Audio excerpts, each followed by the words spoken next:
Welcome to Podkey Wellness, where today we're talking energy, boundaries, and the reality of OCD.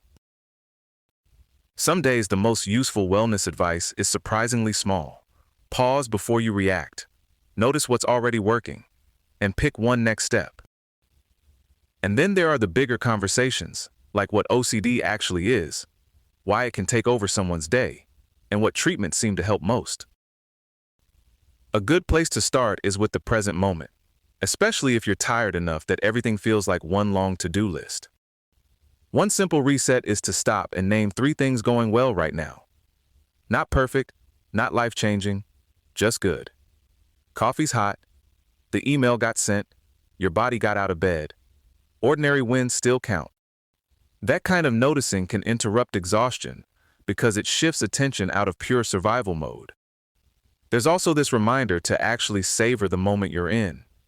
The image used here is an ice cube melting while you're busy racing to the next thing. Time slips away like that when you never let yourself register what's already happening. In the same spirit, making a good day doesn't have to mean waiting for a rare, amazing event. It can be as practical as deciding on purpose to do one specific thing that moves the day in a better direction. That idea lines up with Dr. Joseph Coughlin's point that a good life is built out of regular days, which is oddly comforting, because most of life is Tuesday. Another useful habit is the tiny pause before you answer a text, react to a request, or take the bait on something emotional. The question, borrowed from writer Corey Allen, is this worth my energy? A lot of mental wear and tear doesn't come from major crises. It comes from dozens of small automatic reactions that quietly drain your bandwidth all day long. If the answer is no, you don't have to explain yourself into exhaustion. You can disengage, delay, or answer later when you're steadier. That pause gets even more powerful when you stop assuming other people's moods are about you. A lot of what people say and do is coming from their own history, stress, fear, and habits, not from something you caused. Remembering that can reduce a huge amount of self-blame. You can care about someone without becoming the place where all their emotion gets dumped. That's where boundaries come in. The point of a boundary isn't to control somebody else. It's to protect your peace, your time, and your nervous system. The so-called let them theory lands here. Let them be dramatic, disappointed, or messy if that's what they're choosing. Your job is not to manage every ripple. And if someone gets upset when you set a limit, that doesn't automatically mean the boundary failed. Sometimes it means it worked. There's also a strong push against the wait until I feel better trap. A lot of healing starts the other way around. You take the walk while you're sad. You do the routine while you're anxious. You move before the motivation arrives. The image here is tiny sprouts in the woods after a hard season. Recovery often starts small and looks unimpressive before it looks obvious. That connects to self-responsibility. No one owes you the life you want, and no one is coming to stop you from building more peace either.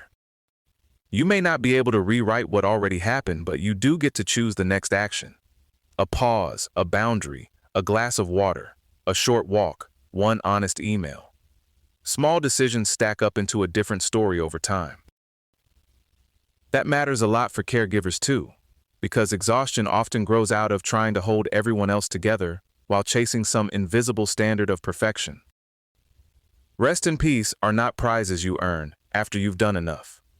Treating them like basic rights can loosen some of the guilt that keeps burnout going.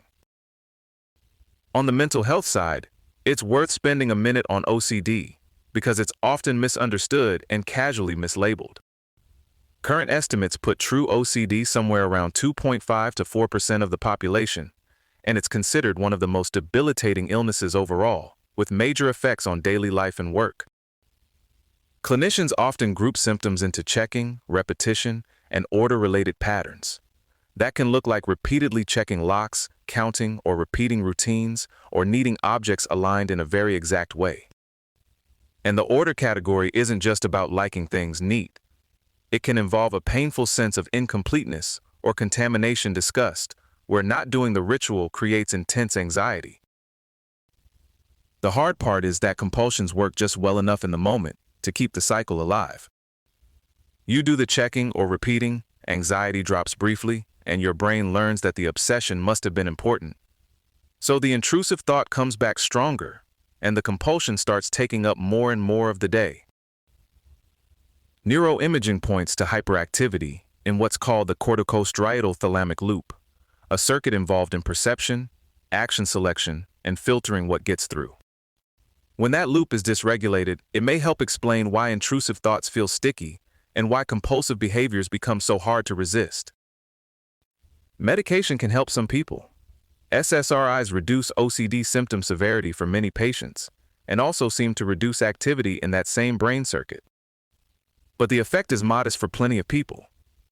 And medication doesn't solve everything, which suggests serotonin is only part of the story. One of the strongest treatments is exposure-based cognitive behavioral therapy.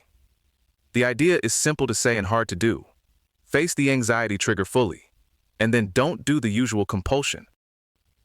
That breaks the old link between fear and ritual in studies, including work led by Dr. Helen Blair Simpson. CBT has cut Yale-Brown OCD scores by more than half within 4 weeks, performing as well as or better than SSRIs. A key detail is that therapy works best when it maps the specific feared outcome very precisely. Not just I'm afraid of contamination, but I'm afraid I'll contaminate someone I love. That level of detail helps target the real fear during exposure.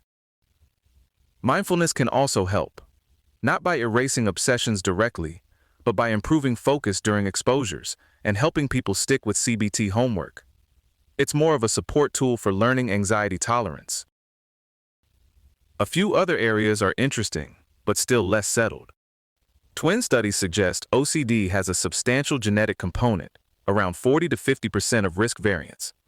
But that knowledge isn't very actionable in day-to-day treatment yet, because the specific causal genes still aren't clear.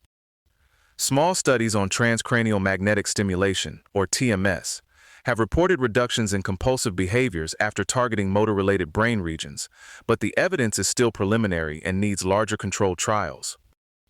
Cannabis is another example where anecdotes and controlled data don't quite match. In a lab study, THC-dominant and CBD-dominant cannabis showed little to no immediate improvement in core OCD symptoms, with only modest anxiety reduction. And then there's myo-inositol. Early trials suggest around 900 milligrams a day may improve sleep quality and lower baseline anxiety, which could support treatment, but it still needs more systematic study, especially alongside CBT or brain stimulation. The through line today is pretty grounded. Protect your energy, choose the next small action, and respect how real mental health conditions like OCD actually are. Thanks for spending a little time with Podkey Wellness. This episode was generated by Podkey. Create your own at podkey.fm.